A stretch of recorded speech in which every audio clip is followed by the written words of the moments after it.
Assalamualaikum class 4. This is your maths lecture. Hopefully you all will be fine and doing work on your daily basis. So let's see, move to the exercise. We are started the unit number 8 in previous lecture. Now we are going to start the exercise 8.1. So student, exercise 8.1, write the fraction represented by point m, representing by point m on each of the following number lines. These are the number lines. Okay. So student, number line start कहाँ से हो रही है? Zero से start हो रही है, mean इस पॉइंट से यहाँ तक. ठीक है, तो हमने इस m पॉइंट को रिप्रेजेंट करना है, फ्रैक्शन में रिप्रेजेंट करना. ओके. सो बेटा, फ्रैक्शन हमने प्रीवियस भी सीखी थी कि फ्रैक्शन क्या है, टोटल पार्ट्स में से कुछ पार्ट को जब हम सिलेक्ट करना होता है, या टोटल पार्ट्स किसी भी चीज़ के कुछ इक्वल पार्ट्स हम जब बनाते हैं तो उसमें से कुछ पार्ट को शो करना हो तो उसको फ्रैक्शन के ज़रिए शो किया जाता है. ठीक है. So how many total parts? 0 से 1 तक ये फ्रैक्शन लाइन हमारे पास एक नंबर लाइन है. So how many parts of this number line?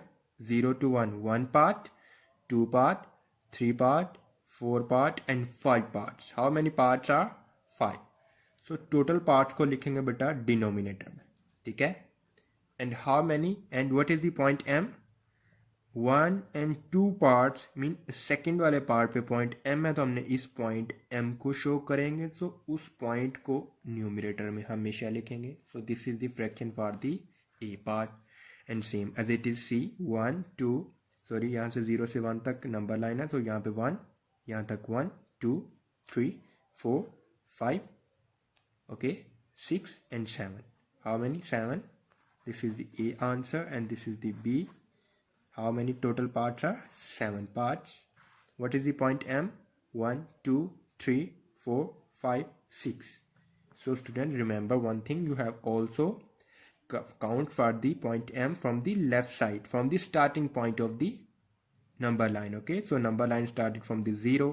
Okay, 0 से 1 तक हमने एक लाइन सेलेक्ट की, तो उसमें से कुछ पार्ट बनाए हुए हैं. ठीक है, clear. And which fraction is represented by point m on the given line AB. ये एक A और B लाइन है. ये पॉइंट किसको रिप्रेजेंट करती है? यहाँ से देख लेते हैं. 1 2 3 4 5 6 7 8. How many parts? ये क्वेश्चन नंबर सेकेंड है. How many parts? ये क्वेश्चन नंबर 1 था. What is the fraction represent the point m? 1 2 3 4 5 6 7 8. So what is the point m? 1 2 3 4 and the 4 point. So what is the fraction is? 4 over 8 is representing this point m, okay, on the number line. Okay, now question number 3 is represent. So now student, question number 3 is represent 4 over 8, 7 over 8, 3 over 8 and 1 over 8 on the number line in your notebook. On the number line in your notebook. Okay, so very easy student. अगर आप 4 over या 7 over 8 या 3 over 8 को हम represent करते हैं. For example मैं एक पार्ट सॉल्व करता हूँ. 3 over 8 को नंबर लाइन पर रिप्रेजेंट करेंगे. So this is the number line. Okay, so this is the point 0, this is the point 1. Okay, so first of all make how many total parts we have to make? 8 parts, because 8 is written in the denominator. So 8 part हमने बनाने हैं. ठीक है, सो हम इसके 8 part बना लेते हैं. 1 2 3 4 5 6 7 and 8. 1 2 3 4 5 6 7 8. So what is the point you have to show? 3 1 2 3. So this is our main point, which is called m. So this is the 3 over m represent in the number line. Clear? Hopefully you get it very well. So solve this question.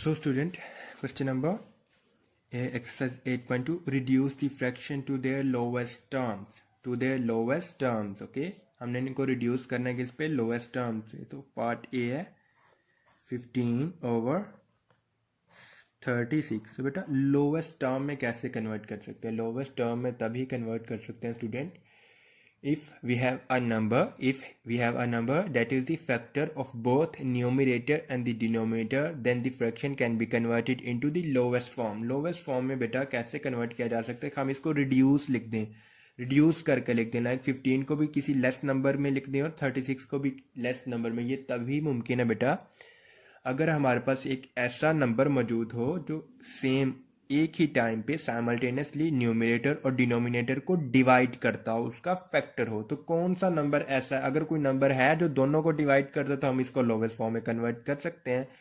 Like अगर 3 है तो क्या 3 इन दोनों को divide करता है? 3 15 को भी डिवाइड करता है, 36 को। लाइक 3 5 are 15, ऐसे इसको लोवेस्ट फॉर्म में कन्वर्ट करेंगे। 3 5 are 15, 3 1 are 3 and 3 2 are 6. So this is the 5 over 12. This is the 5 over 12. Okay, so another way is 15 over 36. 15 over 36. So we have to convert into the lowest form. So किससे divide किया जा सकता है इनको? 15 को भी 3 से and 36 को भी 3 से। जब 15 को 3 से डिवाइड करेंगे ऑब्वियसली आंसर क्या आएगा? 5। एंड 36 को आप रफ में सॉल्व भी कर सकते हो, तो 36 को जब डिवाइड करोगे तो आंसर क्या आएगा? 3 1 are 3 and 3 2 are 6. सो अगर इससे ज़्यादा इसको लोवेस्ट फॉर्म में कन्वर्ट नहीं किया जा सकता, क्योंकि हम कोई ऐसा नंबर है ही नहीं जो दोनों को एक ही वक्त में दोनों को साइमल्टेनियसली डिवाइड करता हो। लाइक ये 5 पे डिवाइड होता है, ये 2 पे, ये 3 पे भी होता है, 4 पे भी होता है, लेकिन ये नहीं होता। तो हमने कोई ऐसा नंबर सेलेक्ट करना होता है स्टूडेंट जो दोनों को डिवाइड करता हो। यहाँ पे तो एक नंबर मिल गया था, लाइक 3 दोनों को डिवाइड कर रहा था, हम इसको लोवेस्ट फॉर्म में कन्वर्ट कर दिया था। ठीक है, क्लियर? सो ऐसे ही बाकियों को भी सॉल्व करेंगे। ठीक है, रिमेनिंग पार्ट्स को भी। Now question number 2 is circle the fraction which are in the lowest term. So ऐसी फ्रैक्शन को एनसर्कल करेंगे जो पहले ही किस में कन्वर्टेड है हमारे पास?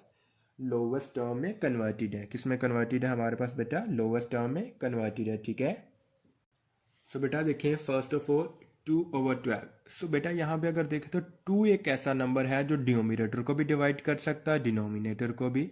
लेकिन 8 over 11 में कोई ऐसा नंबर नहीं है, क्योंकि 11 is a prime number which is always divisible by 1 and itself, but 8 is divisible by 2 4 3।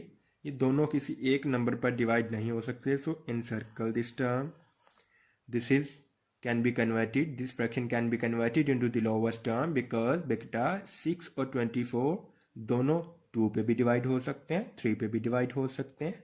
5 over 75 ये भी 5 पे डिवाइड हो सकता है, 75 पे डिवाइड पे हो सकता है। ठीक है, अब इसको डिवाइड करके चेक करेंगे। ठीक है, 7 over 13 this is also reduced fraction, ये भी रिड्यूस है। ठीक है, लोवेस्ट फॉर्म में कन्वर्टेड है, लोवेस्ट फॉर्म में कन्वर्टेड है। ठीक है, क्योंकि 7 सिर्फ खुद को ही डिवाइड करेगा और 13 भी खुद को ही डिवाइड करेगा। कोई ऐसा सेम नंबर नहीं, सेम नंबर होना चाहिए जो न्यूमरेटर और डिनोमिनेटर को भी डिवाइड करता हो। Okay, clear?